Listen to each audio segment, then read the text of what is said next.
Êxodo 1. Estes são os nomes dos filhos de Israel, que se mudaram para o Egito com Jacó, cada um com sua família: Rubem, Simeão, Levi, Judá, Issacar, Zebulon, Benjamim, Dan, Naphtali, Gade e Azer. Ao todo, desceram ao Egito 70 descendentes de Jacó, incluindo José, que já estava lá.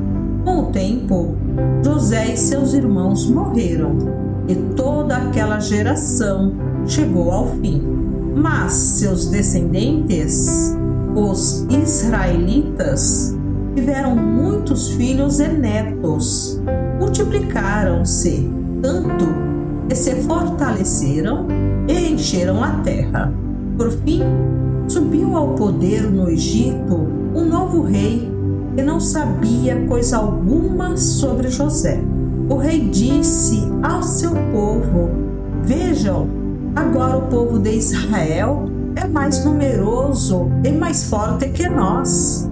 Precisamos tramar um plano para evitar que se tornem ainda mais numerosos.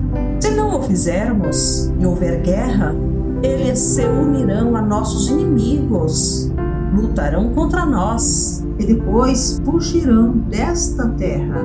Assim, os egípcios nomearam capatazes para dirigir o trabalho do povo, sob opressão.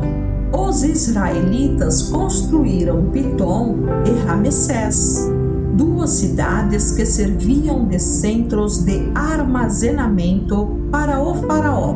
Porém, quanto mais eram oprimidos, mais os israelitas se multiplicavam e se espalhavam, e mais preocupados os egípcios ficavam.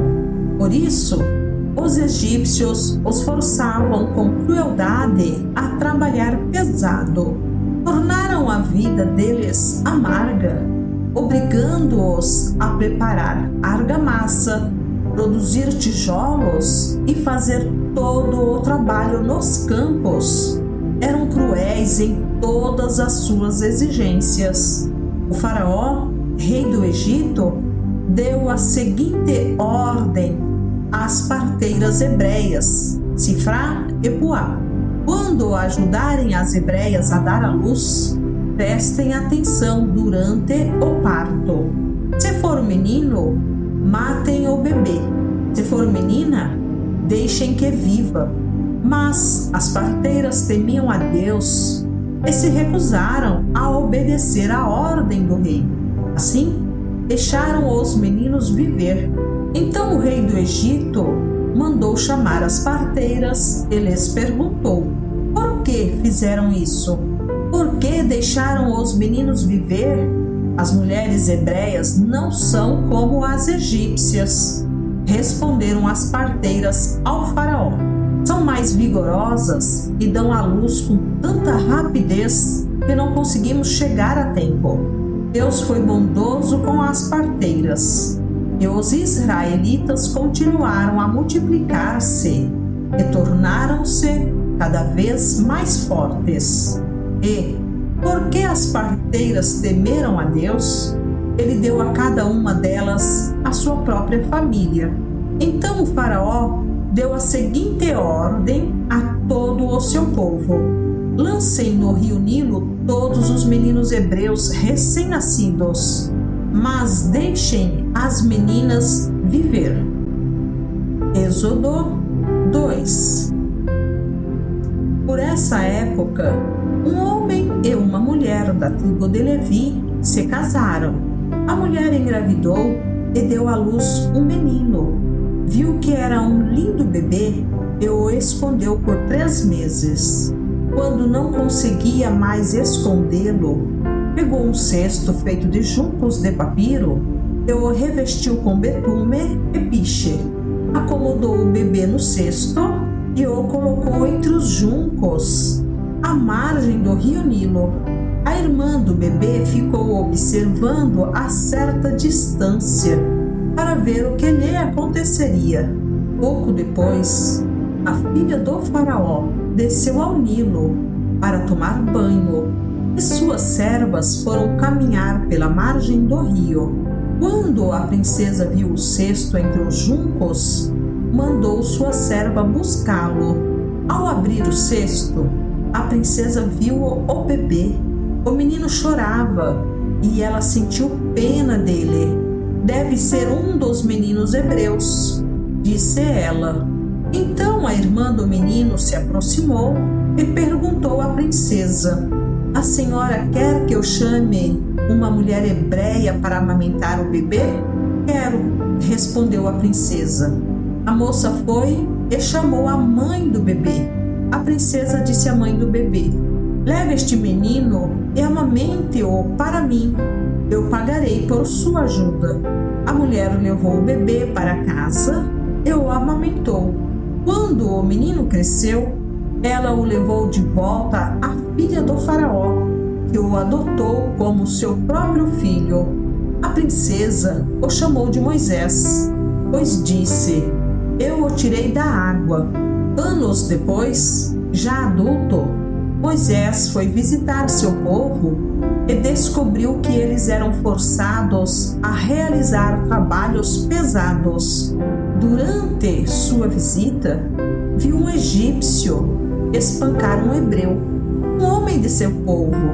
Olhou para todos os lados e, não avistando ninguém por perto, matou o egípcio.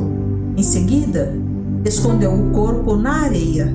No dia seguinte, quando Moisés saiu novamente para visitar seu povo, viu 2 hebreus brigando. Por que você está espancando seu amigo? Perguntou Moisés ao que havia começado a briga. O homem respondeu: quem o nomeou nosso príncipe e juiz? Vai me matar como matou o egípcio? Moisés teve medo e pensou: com certeza todos já sabem o que aconteceu. E, de fato, o faraó tomou conhecimento do que havia acontecido e tentou matar Moisés. Mas ele fugiu e foi morar na terra de Midian. Quando chegou a Midian, estabeleceu-se junto a um poço. O sacerdote de Midian tinha 7 filhas, e foram ao poço tirar água e encher os bebedouros para o rebanho de seu pai. Então alguns pastores chegaram e as expulsaram de lá. Moisés, porém, defendeu as moças e tirou água para o rebanho delas. Quando as moças voltaram para seu pai, Reuel, ele lhes perguntou: por que voltaram tão cedo hoje? Elas responderam: um egípcio nos defendeu dos pastores. Depois, tirou água e deu de beber ao nosso rebanho. E onde está ele? Perguntou o pai. Por que o deixaram lá? Convidem-no para comer conosco. Moisés aceitou o convite e foi morar com Reuel. Depois de algum tempo, Reuel entregou sua filha Zípora em casamento a Moisés. Mais tarde, ela deu à luz um menino, a quem Moisés chamou de Gerson, pois disse: sou forasteiro em terra alheia. Depois de muitos anos, o rei do Egito morreu. Os israelitas, porém, continuavam a gemer sob o peso da escravidão. Clamaram por socorro e seu clamor subiu até Deus. Ele ouviu os gemidos e se lembrou da aliança que havia feito com Abraão, Isaque e Jacó. Olhou para os israelitas e percebeu sua necessidade. Êxodo 3. Certo dia, Moisés estava cuidando do rebanho de seu sogro, Jetro, sacerdote de Midian. Ele levou o rebanho para o deserto e chegou ao Sinai, o monte de Deus. Ali, o anjo do Senhor lhe apareceu no fogo que ardia no meio de um arbusto. Moisés olhou admirado, pois embora o arbusto estivesse envolto em chamas, o fogo não o consumia. Que coisa espantosa! Pensou ele. Por que o fogo não consome o arbusto? Preciso ver isso de perto. Quando o Senhor viu Moisés se aproximar para observar melhor, Deus o chamou do meio do arbusto. Moisés, Moisés, aqui estou, respondeu ele. Não se aproxime mais. O Senhor advertiu. Tire as sandálias, pois você está pisando em terra santa. Eu sou o Deus de seu pai, o Deus de Abraão, o Deus de Isaque e o Deus de Jacó. Quando Moisés ouviu isso, cobriu o rosto, porque teve medo de olhar para Deus.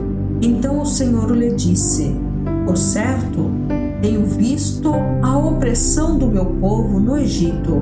Tenho ouvido seu clamor por causa de seus capatazes. Sei bem quanto eles têm sofrido. Por isso, desci para libertá-los do poder dos egípcios e levá-los do Egito a uma terra fértil e espaçosa.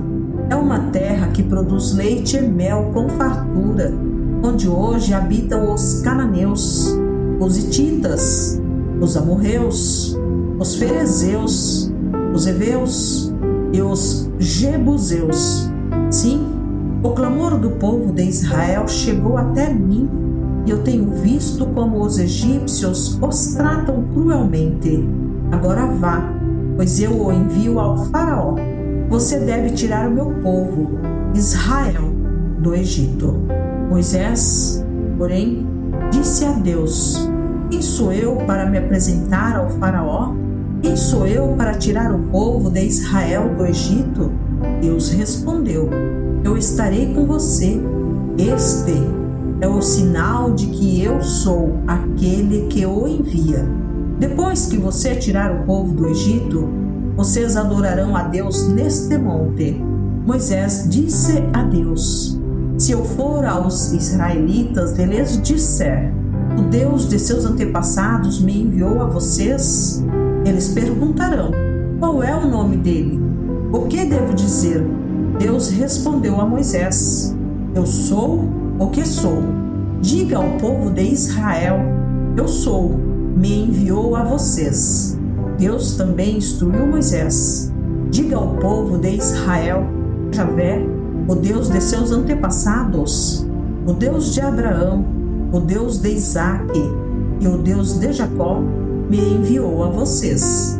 Esse é meu nome para sempre, o nome pelo qual serei lembrado de geração em geração. Agora vai, reúna os líderes de Israel, diga-lhes que Javé, o Deus de seus antepassados, o Deus de Abraão, Isaque e Jacó, lhe apareceu e disse: tenho observado atentamente e vejo como os egípcios os têm tratado. Prometi libertá-los da opressão no Egito e levá-los a uma terra que produz leite e mel com fartura, onde hoje habitam os cananeus, os hititas, os amorreus, os ferezeus, os heveus e os jebuseus.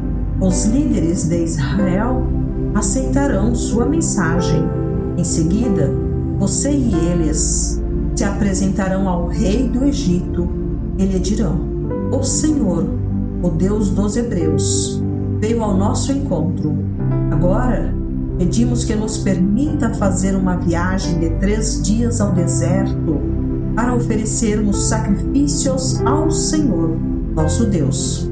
Eu sei que o rei do Egito não os deixará ir, a não ser que uma mão poderosa o force. Por isso, levantarei minha mão e ferirei os egípcios com todo tipo de milagres que farei no meio deles. Então, por fim, o faraó os deixará ir. Farei que os egípcios sejam bondosos com os israelitas, e assim vocês não sairão do Egito de mãos vazias. Toda mulher israelita pedirá de suas vizinhas egípcias e das mulheres que as visitam artigos de ouro e prata e roupas caras, com as quais vestirão seus filhos e suas filhas. Desse modo, vocês tomarão para si as riquezas dos egípcios.